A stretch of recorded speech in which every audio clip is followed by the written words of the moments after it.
Life's better with a home policy from American Family Insurance because you'll feel protected no matter how the wind blows. All so you can keep enjoying the home of your dreams. And our expert agents can help you save up to 23% when you bundle home with auto. Insure carefully, dream fearlessly.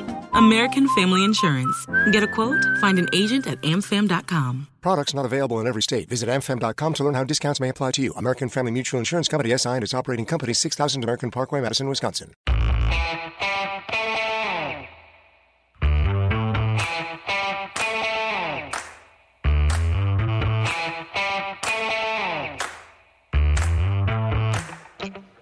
Hi, folks. Welcome to another episode of Film Study. This is Ken McCusick. We're here to continue our series of That One Play. We've got an interesting one for you today. We're going back to 2012 and the game at DC, and specifically the play where Haloti Ngata hit RG3 in the knee, effectively ending his career. But there's a lot of quarterback confluence in this game that I think is an interesting point. Bruce Anderson joining me to talk about it. Bruce, how you doing? Doing great. How about you, Ken? No complaints here. Bruce, this is an interesting choice, and people pick plays for different reasons. Some people pick all the real highlight plays. Other people want plays that were from big wins, and other people want really strange plays. This falls into this category because it didn't come in a Ravens win. Didn't end up being a really good news for the Ravens in any way, shape, or form. But it definitely is a intersection of quarterback history in the early 20 teens in the NFL. It is, and there are a couple of reasons for picking out this play. Certainly, the quarterback intersections is one of them. The other reason is I think I don't know how many beyond hardcore Ravens fans really appreciated how great Haloti Ngata was. I mean, this is a guy that was. I mean, he played a position that doesn't get a lot of glamour, right? It doesn't get a lot of discussion unless they, screw up. But he was a monster. And I think he also played with a team that was full of established personalities, right? And he wasn't a big talker. Yeah, so, particularly defensive superstars galore on this team with Suggs and Reed and Lewis all there, and other people who came in for a short period of time. Elvis Dumervil, had glossy sack totals, and Jimmy Smith and other players like that. But Lardarius Webb, the huge 2011 he had. But certainly a star-studded defensive team. But one of the things that I always liked about it was Mike Tomlin. If you asked him about how do you block the Ravens, and he said, I think you start with Haloti Ngata on the inside, and then you work your way out from him. Once you get him blocked, it's okay. And that, to me, was a very big tribute to Ngata within the Ravens scheme as a whole. Yeah, and he was unblockable for 3 solid years. I think he had something like 15 and a half sacks between 2010 and 2012. I mean, this is a guy that was just, he went about his business and was really effective. And he was, I think, really the primary machinery that allowed the Ravens defense of those years to be as successful as it was. So I hope people take this opportunity to write down Haloti Ngata's name and go review some of his highlights and look at his stats. Because he was such an interesting player and such an impactful player. I mean, this is a guy that was 6'4", he was listed at 340 pounds, but he was cat quick. I think there were a number of teams that thought, okay, we're gonna have to take care of this guy. And then when they saw this guy that shouldn't move the way that he was able to move. How many times did you see him in the backfield, wrestling a running back or actually getting to the quarterback? I mean, he was a monster. And as big and as strong as all the players are in the NFL, there aren't many players that are as big, strong, fast, and quick as Haloti Ngata was. Yeah, absolutely. It was very surprising, but he didn't make the Pro Bowl any of his first 3 years, though he was second-team All-Pro in 2008, by the way. That's a really hard double to do, to miss the Pro Bowl and be second-team All-Pro. And at least the AP voters were getting it correct, and they had him 5 times in All-Pro between his third and seventh season. But the Pro Bowl was never all that kind to him. They got him to 5 Pro Bowls. probably a little bit less. That's a lesser honor, frankly, than being all pro. And I never really understood why. But he was, in my opinion, a very underrated player and a very significant portion of those early Harbaugh defenses. Yeah. So I think so. Talking about Ngata is fabulous, and I think this is a play that really sort of highlights who he was and what he was. And this is a game where, well, first of all, I think this was RG3's scintillating freshman season in the NFL, and he made the Redskins relevant again. It was exciting, must-watch football. And at that point in the season, the game was early December. The Redskins were in the playoff hunt. Ravens were clearly in the playoff hunt at 9-3. And it was a tough game. Nobody was taking control of the game. It was close, back and forth. And then things changed in the fourth quarter.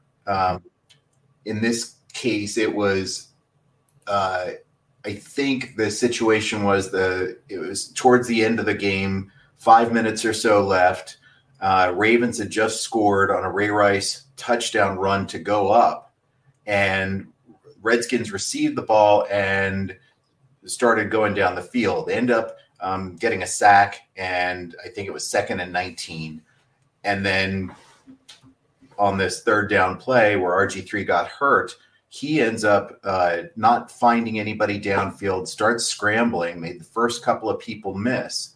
And then he got tackled. I can't remember who else was in on the play along with Ngata, but Ngata caught RG3 from behind and intersected with him. And watching it in real time, I didn't think that much of the play, and then saw that he was hurt. And then the replay showed RG3's leg whipping around the body of Ngata in a way that looked really unpleasant. Right. It was a fairly grotesque injury, as I recall it, from the replay, as you're describing it. And yet Griffin came back into play after only one play. So Kirk Cousins came in there it was 2nd and 19. Griffin actually scrambled for 13 yards on the play to make it 3rd and 6. Right. And then Cousins came in to throw an incomplete pass. What would be his only incomplete pass of the game, but there was a penalty on the play, a defensive pass interference. And I'm trying to remember this cornerback, C. Johnson. Yeah, I don't remember. There were some awful corners that the Ravens had during those years. So I don't remember who that was. I really have to look that up. I'm now very curious about that. So anyway, that one play was Cousins' only play. Then RG3 was back in the game. Well, and he went in and out, right? He was clearly struggling. He was only. When you're struggling with your mental health, the world can seem pretty heavy, like no one understands what you're feeling, or you're not sure how to ask for help. But here's the real truth. You're never in this alone. 988 Lifeline's trained crisis counselors are available 24/7 to offer the help and support you need to make it through. No judgment, no stigma, just someone to listen. Text or call 988 Suicide and Crisis Lifeline, day or night. 988. Hope has a new number. Playing on one leg, and good for him gutting it out and trying to help his team win, but he wasn't able to stay in the game. Right. But he was able to help get the team further downfield, and then he couldn't go anymore, and then Kirk Cousins came in. And as a Ravens fan, I was watching this game thinking, all right, if you knock out one. You've got this rookie 4th-round draft pick that's coming in. This is awesome news for the Ravens. This is going to be a win. No, that was not the case. Turns out Kirk Cousins can play. And he demonstrated exceptional poise, had a couple of very nice passes, and ended up taking them downfield and scoring and converting a 2-point conversion that Cousins ran for a sneak that tied it up. Game went to overtime. They had a big Ravens got a 3-and-out and then punted the ball away. Ravens Redskins marched down. I guess they had a really big kick return, and then were able to kick a field goal and win in overtime. So as you mentioned, there's this confluence of quarterbacks. This is the end of RG3, which was exceptionally sad. I mean, the only thing that was really worse than that hit that Ngata had on RG3 was watching his knee buckle during the playoff game against the Seahawks. That was just, it was terrible. And again, good for RG3 coming back and trying again. He was exceptionally unfortunate when it came to his injury history. Yeah, he was. And, the Ravens were fortunate to get him late in his career, and he provided them real value off the bench in his time here. But what could have been with him was very sad. Cousins came in. I had the same feeling as you did. The game is won. First pass is pass interference that gets him out of that 3rd and long situation. RG3 comes back in the game. RG3's day ends after a couple more long completions with a intentional grounding flag that leaves them in a bad hole.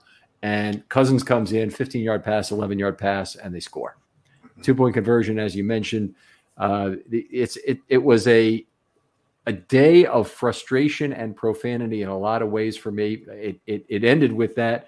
It started with, we went down to DC for the game, and we tried to buy tickets on site, as we always do, on the street. Some places it's legal, some places it's not. Anyway, in DC, we found out quickly it is not legal, and a bunch of bike cops drove up on us really quickly, and they said you can't buy tickets, and they ended up telling us to leave the area, which I've never had before. By going, what sense does this make? What sense do ticket scalping laws in general make anyway? Not to go too deeply into this, but just the only time I've ever been prevented from going to a game that I tried to attend. Oh my goodness! Yeah, so it was ugly. Anyway, we drove back. We got back around halftime. We watched the second half at home finally. So that was kind of miserable too. Yeah, I think for a lot of Ravens fans, the outcome of that game was pretty miserable. Not as miserable as it was RG3, right? I think Redskins fans and the organization were, obviously concerned, but that really was the beginning of the end for him and his NFL career. But so be careful what you wish for, right?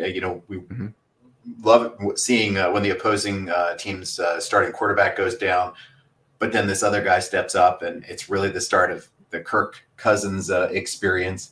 But RG3 persevered. He bopped around the league and ended up on the Ravens, and really, I think, serving as a kind of a mentor for Lamar Jackson in his last couple of years in the league. So maybe that's some sort of karma, or I don't know what to think of that. It's just an interesting layer. Yeah, it's certainly interesting. He's a tremendously classy gentleman, and if you've never heard RG3 at the podium, it's very obvious this guy is going to go on to a career in something special, whether it is being behind a microphone for the NFL, which I think he's done some of already, or maybe going into politics someday, because I think the guy could clearly do it. I'm 59 years old. To me, the Tyson Douglas fight, and you probably remember that, Bruce, if you're a boxing fan, was yesterday. Pretty much. It was. I remember it. I've watched it a bunch of times since. I know it wasn't yesterday any more than the 2000 Ravens were yesterday, but to me, it's yesterday. RG3 also, that fight actually happened in Japan. RG3 was also born in Japan, right, the day after the Tyson fight. Wow. The Tyson Douglas fight. I'm like, oh my God, I'm old for that. Yeah. But there's some perspective. I am also 59, by the way. So there you go. So you got that similar vintage. Yeah, there you go. So the other thing was the aftermath for the Ravens themselves within the 2012 season. This did not leave them in a good spot. It was their 4th loss of the year. They had a tough Denver team coming up the next week, and they lost big to them and were in danger of not winning the division. They really lost their shot at getting a bye with this loss to DC. Mm-hmm. But they had a chance to lose the division, but they came back, had a very impressive game against the Giants in the second last week. Then they ditched the last game at Cincinnati, rested everybody, and they were still competitive, right? They were competitive in that game against Cincinnati, at least for a chunk of the game. It was not like they just rolled over. Yeah, they got beat 23-17. I'm trying to remember how good that Cincinnati team was. I know it was a Dalton team, and I guess it was the team that won the division, right? Yeah, they won it. It wasn't the Steelers. So. It wasn't the Steelers in 12, I don't think. But anyway, it was a good Bengals team, and one of the things I remember about that game in particular is that the Ravens had every single year of their existence not allowed as much as 4 yards per carry. In that Cincinnati game, the very last kneel of the season by Dalton in a victory formation brought the Ravens opposition rush total down to 3.994, I believe it was. so it's not 4.0 rounded, but still below 4.0 for all of. Thank you, Andy Dalton. Yes. So, Bruce, always a pleasure talking football with you. I love your perspective and the fact that we're of similar vintage. It makes it very easy to talk to you. Tell folks where they can talk football with you online. I'm on Twitter at BDAABAT, and that's it. All right. Reach out to Bruce if you want to talk some football, and there is an old timey component to that you could definitely tap into. Other folks out there, if you'd like to be into on a That One Play episode, love to have you still. Just hit me up with a DM directly on Twitter. I'll get back to you and we'll schedule your show. And really appreciate all the people who've come on, want to be as inclusive as possible in terms of passing the mic around. Bruce, thanks again for coming on. Thanks again for having me. And we'll talk to you next time on Film Study.